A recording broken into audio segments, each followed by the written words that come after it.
আর মাত্র ৩ দিন পর মা তার পরিবার সহ বাপের বাড়ি আসছেন।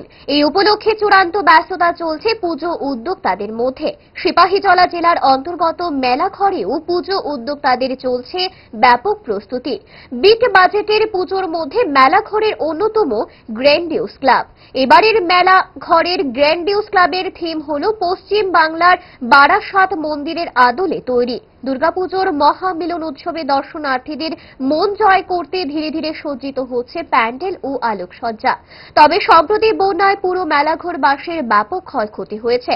তাই গত বছরের তুলনায় ক্লাবের বাজেট এবার কিছুটা কম। তারপরও মেলাঘরের মধ্যে এই পুজো সবচেয়ে বড় পুজো। একান্ত এক সাক্ষাৎকারে ক্লাব সম্পাদক জানান, ষষ্ঠীর দিন বুধবার মা দুর্গার দ্বারোদ্ঘাটন হবে। এই দ্বারোদ্ঘাটনে মেলাঘরবাসীকে উপস্থিত থাকার জন্য অনুরোধ করেন। তার পাশাপাশি তিনি আরো বলেন, পুজোর মধ্যে থাকবে বস্ত্র বিতরণ, বসে আঁকো প্রতিযোগিতা, ছোটদের নাচ গান এবং নেশা বিরোধী বিভিন্ন ব্যানার ইত্যাদি।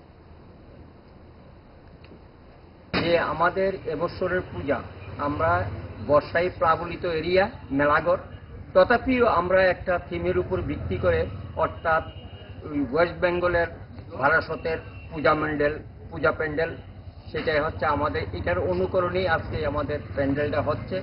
তবে যাই হবে, আশা করি মেলাঘর অর্থাৎ সিপাহীজলা ডিস্ট্রিক্টের ক্ষেত্রে মোটামুটি ভালোই পূজা হবে, সেই গ্যারান্টিটা আমি দিতে পারি। আমাদের অন্যান্য বছরে যে সমস্ত কার্যকলাপাদি ছিল বা যে সমস্ত আমাদের ছিল অ্যাক্টিভিটি ছিল, যেমন বস্ত্র বিতরণ বা ওই বসে আঁকো প্রতিযোগিতা, ছোট ছোট ছেলে মেয়েদের নাচ গান প্রতিযোগিতা ইত্যাদি তো সব থাকবেই।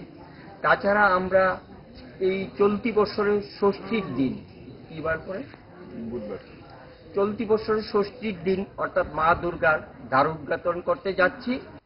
এই পুজোয় নিজেকে মনের মতো করে সাজিয়ে তুলতে আজই চলে আসুন চুনিলাল টেক্সটাইল।